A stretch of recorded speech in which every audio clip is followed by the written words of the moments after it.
সম্মানীয় দর্শকবৃন্দ, কলকাতার ব্যস্ততা থেকে একদিনের ছুটি কাটাতে চান? তাহলে আপনার অন্যতম গন্তব্য হতে পারে বকখালি সমুদ্র সৈকত। ভাবছেন তো যাবেন কিভাবে, থাকবেন কোথায়, খাবেন বা কি এবং ঘুরবেন কোথায়? চিন্তা নেই, এই ভিডিওতে আপনি পরিপূর্ণ ডিটেলস পেয়ে যাবেন। বকখালি সমুদ্র সৈকত আপনি যাবেন কিভাবে, তাই সম্পূর্ণ ভিডিওটি সুন্দরভাবে দেখুন। হাওড়া মেট্রো থেকে আমরা শিয়ালদা মেট্রোর দিকে রওনা দিলাম।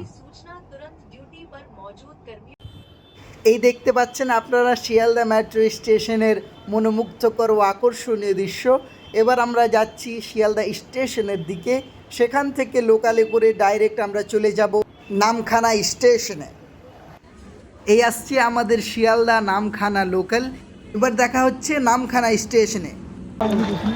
যেমনটিকে আপনারা দেখতে পাচ্ছেন, বর্তমানে আমি নামখানা স্টেশন পৌঁছে গিয়েছি। সেই সুদূর শিয়ালদা থেকে রওনা দিয়েছি 3 ঘন্টা আগে। বর্তমানে আমি নামখানা স্টেশন পৌঁছেছি। নামখানা থেকে টোটোতে করে আমরা চলে আসলাম বকখালি। এই হচ্ছে বকখালির অন্যতম একটি হোটেল, হোটেল শ্রীগুরু। এখান থেকে এবার আমরা চলে যাব বিচে, সেখানে দেখা হবে আপনাদের সাথে। সম্মানীয় দর্শকবৃন্দ, এই হচ্ছে আপনার হেনরি আইল্যান্ড, আর এই হচ্ছে বিশাল সমুদ্র যার জন্য আপনারা অপেক্ষা করছিলেন। এটি হচ্ছে হেনরি আইল্যান্ড, বকখালির অন্যতম একটি স্পট। এখানে গিয়ে আপনি একটা সুন্দর সময় অতিবাহিত করতে পারেন।